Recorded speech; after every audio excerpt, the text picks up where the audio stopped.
et stratégique pour la libération des prisonniers politiques, l'organisation d'une élection sincère, transparente, apaisée et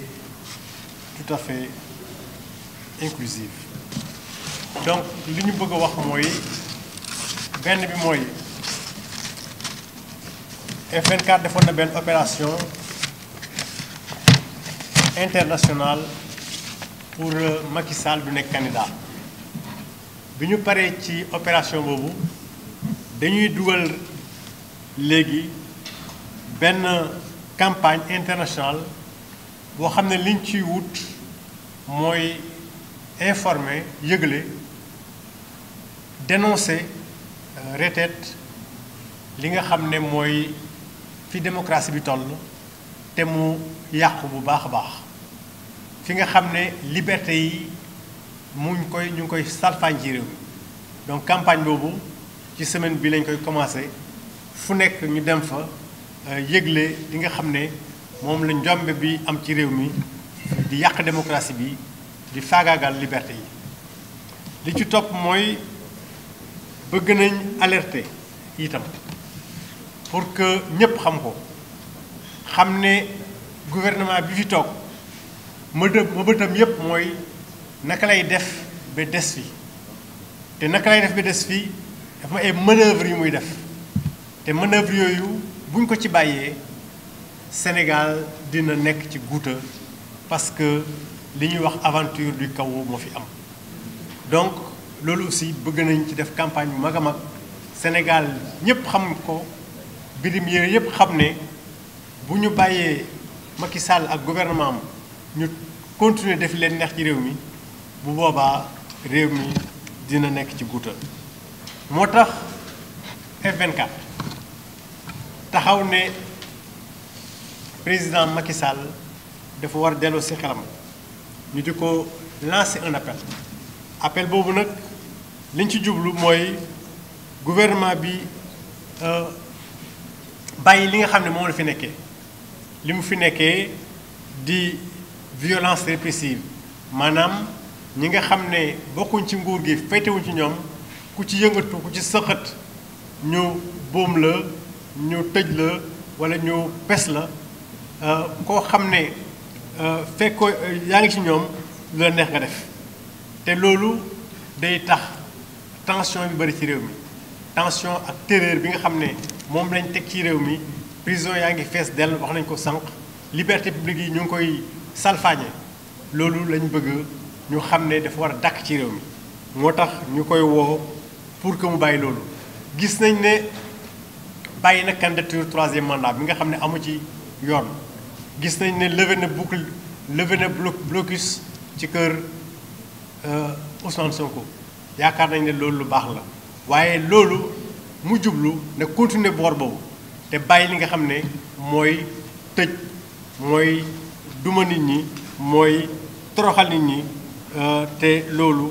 dara du ci juddu du dul loo xam ne njombe Sénégal lay doon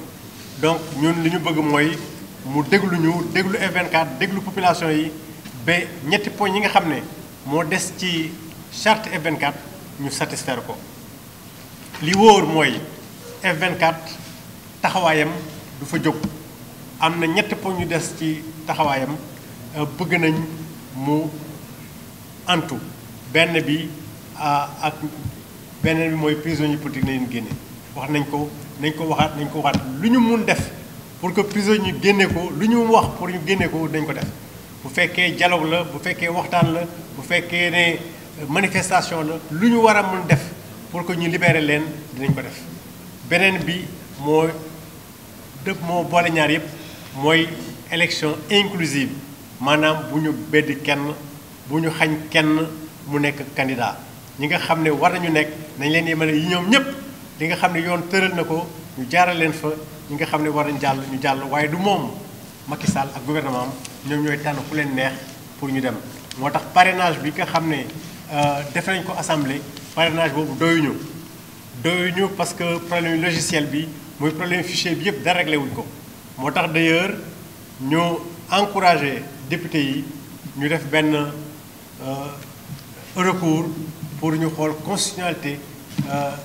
parrainage bi parce que constitution bi dafa wax ne loi CEDEAO ñoo féete kaw loi Sénégal te CEDEAO tere na parrainage bi donc parrainage bi bi mu toll nii bokk la constitution dëpp la constitution moo tax ñu bëgg ñu topp député yi ñu topp loolu ba fa muy àgg te lépp loo xam ne mën nañ ko topp ci fii ci instance nationale wala instance nationale nañ ko def pour que Macky Sall topp yoon Macky Sall bàyyi jalgati yoon ñu di ko woo rek donc pour que ñu xool li nga xam ne mooy tax Sénégal dal mooy tax Sénégal jàmm am fi parce que Sénégal jàmm rek moo fi xej loolu la ñu soxla loolu la ñu dox ñu ngi leen di gërëm leen sant. ngeen baal ñu rek ñu may le camarade Mamadou Lamine Diante mu sànni ci kàddu.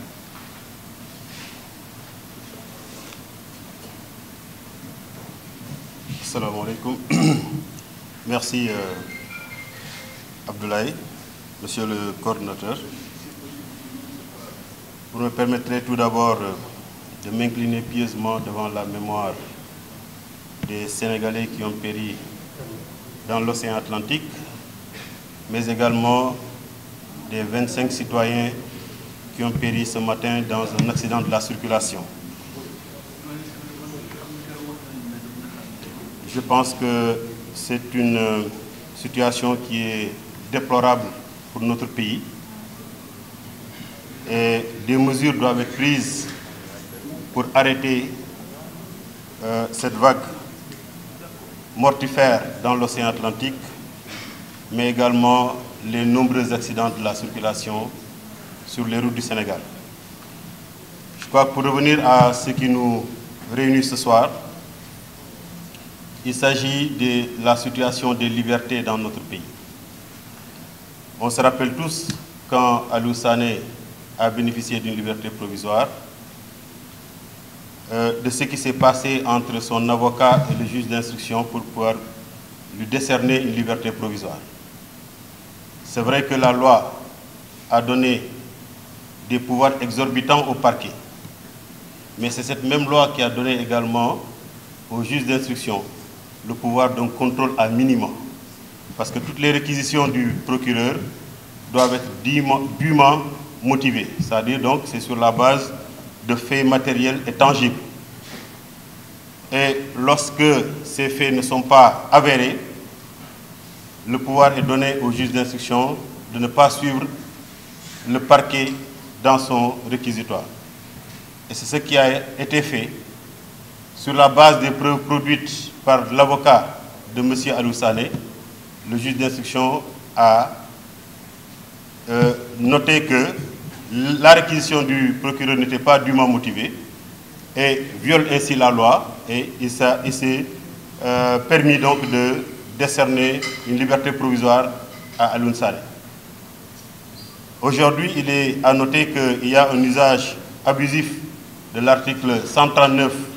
du Code de procédure pénale, et le parquet a été suivi dans son réquisitoire par le juge d'instruction pour décerner un mandat de dépôt à Aliou Sané. Évidemment, F24 ne peut pas être d'accord avec cette décision, parce que c'est une décision qui viole l'état de droit, et c'est également une décision qui est portée à l'encontre d'un honnête citoyen qui n'a eu que comme seul tort de défendre son peuple, de défendre les libertés fondamentales, de défendre la démocratie et de défendre l'état de droit. Nous estimons que, comme l'a dit tout à l'heure monsieur le coordinateur, depuis l'annonce de sa non-participation à l'élection présidentielle de 2024, nous avons estimé que monsieur le président Macky Sall est dans une dynamique d'apaisement de l'espace politique. S'y ajoute également la libération du président du groupe parlementaire, Birame Souleye Diop, et du chargé de la communication du PASTEF, El Malick Ndiaye, la levée du blocus devant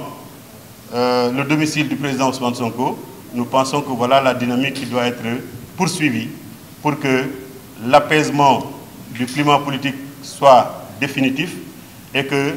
nous nous acheminons sereinement vers des élections présidentielles transparentes, libres et inclusives. Mais aujourd'hui, je crois que Yolande également a rappelé certains noms qui sont aujourd'hui en train de croupir dans les geôles du régime, nous estimons qu'il faut qu'on sache arrêter cette représailles judiciaires du parquet contre de nos citoyens qui n'ont eu que comme seul tort d'aller manifester pacifiquement tel que consacré par la Constitution. Qui peut aujourd'hui dire aux Sénégalais qu'Alioune Sané, en voulant se rendre au domicile de Ousmane Sonko qui était barricadé, détenait des cocktails Molotov? Personne. Et aucune image ne peut le prouver. Aujourd'hui, il y a un pouvoir exorbitant du parquet qu'il va falloir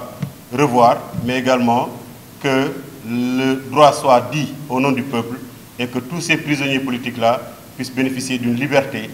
de vaquer à leurs occupations et de rentrer tranquillement chez eux. Voilà donc, je crois qu'aujourd'hui, F24 n'a pas encore, est encore loin de finir son combat, et le coordinateur l'a dit, après la non-participation de Macky Sall en 2024, il y a également 3 autres points qui nous mobilisent, et le combat va se poursuivre jusqu'à l'épuisement de cette plateforme revendicative de F24 pour que véritablement tous les détenus politiques soient libérés, pour que la participation à l'élection présidentielle autant pour moi soit inclusive pour tout le monde, et que tous les subterfuges politico-judiciaires qui empêchent la participation d'éventuels candidats, que tout cela puisse être écarté afin que véritablement le peuple sénégalais ait la possibilité cette fois-ci de ne pas sanctionner un président sortant, mais de se choisir librement celui qui va veiller à ses destinées pour les 5 années à venir.